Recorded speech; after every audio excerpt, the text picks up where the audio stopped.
Ces troncs d'arbres sont nés en forêt de Troncé, dans l'Allier.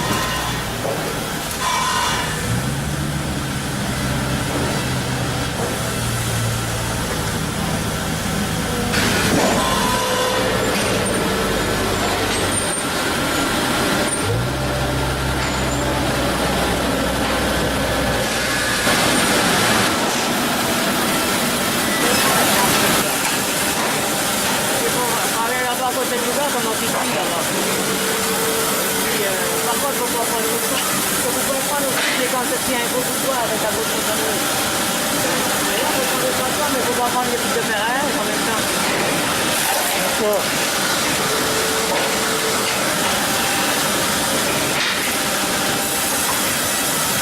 C'est bien ça de...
Alors, cher monsieur, vos activités principales, c'est forestier, exploitant forestier? Mon Non. activité principale, moi, ici, je fais de l'exploitation forestière et principalement de l'atelier à Mérin. C'est du sciage de chêne, principalement de Troncet, que l'on fend, que l'on scie pour faire les douelles, pour faire les tonneaux, pour le Bordeaux et à peu près 70% pour étrangers. Je travaille pour une grosse tonnellerie de Bordeaux qui exporte énormément. On prend du chêne que de qualité. Ces chênes sont très souvent arrosés pendant 2 années pour les conserver. Et après, on les fend, on les met à dimension, on les scie. C'est fendu, c'est tout trié, aligné, tout. Et ça part toutes les semaines pour être séché à l'air libre pendant 2 ans en rive de la Gironde. Comment expliquer après, bon, ben, ces douelles de fût font des tonneaux à chaud avec tous les systèmes de tonneliers de l'heure actuelle. C'est bien que la douelle est légèrement courbée pour faire un fût. La douelle, nous on l'a fait droite, ou si le bois fend cintré, on le fend cintré. Autrement, elle est courbée toujours à chaud. Elle est courbée donc à chaud. Faut chauffer le bois. Toujours, il faut chauffer le bois pour faire une douelle. Et l'épaisseur de la douelle, elle est de combien exactement? Partie sur la plupart des tonneaux, quoi. Ben, ça dépend si c'est du tonneau pour le Bordeaux, pour les alcools. Quand c'est fini pour le Bordeaux, ça fait 22 mm. Quand c'est pour les alcools, ça fait 27 mm sec. Donc vous exportez pas, mais vous envoyez quand même vos produits. Vos produits sont envoyés en Nouvelle-Calédonie, non? Ben, moi je n'exporte pas, c'est la tonnellerie pour qui je travaille qui exporte. Ouais. Nouvelle-Calédonie, Chili, Australie, Californie, etc. Est-ce que c'est une activité très rentable? C'est une activité rentable, c'est difficile à faire, il faut beaucoup d'apprentissage, mais c'est une activité quand même rentable. Vous avez un bon personnel, Oui. qualifié. Ah ben il faut le qualifier. C'est comme à la chasse. Faut être discipliné. Il faut être discipliné dans tous les domaines.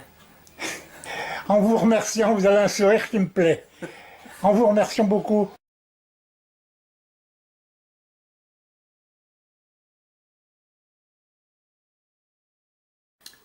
Eh oui, ils ont cassé ma maison pour laisser libre passage à ces mastodontes.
Nature contre nature, eh oui.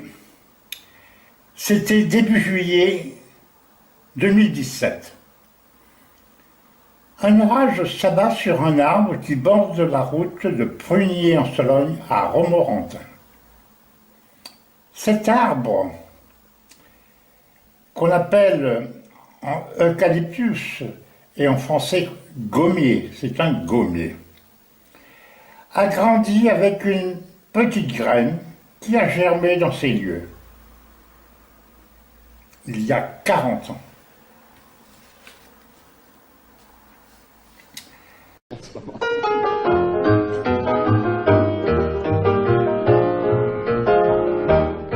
Trois hommes du Nord, très grands et forts, viennent d'arriver, quartier Saint-Gervais. Ils viennent pour couper du bois, car ce sont des coupeurs de bois. Ils aiment bien couper du bois, ça fait les bras. Ils font partie, forêt du Tir, où leur patron, qui est fort comme un tronc, les paye pour couper du bois, de l'oseille pour couper du bois. Surveille ces coupeurs de bois, c'est bien son droit. Là qu'ils s'installent, dans la grande salle de la taverne du Père Saliverne, en s'écriant.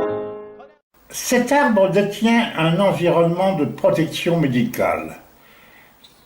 Les infusions avec les feuilles ou la graine sont bénéfiques contre les bronchites, la grippe, les maux de gorge.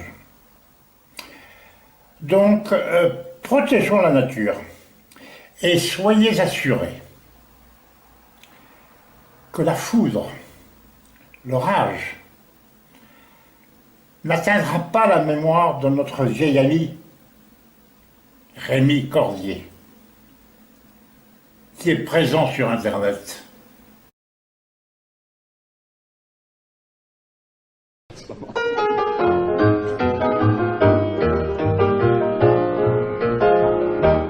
Trois hommes du Nord, très grands et forts, viennent d'arriver, quartier Saint-Gervais.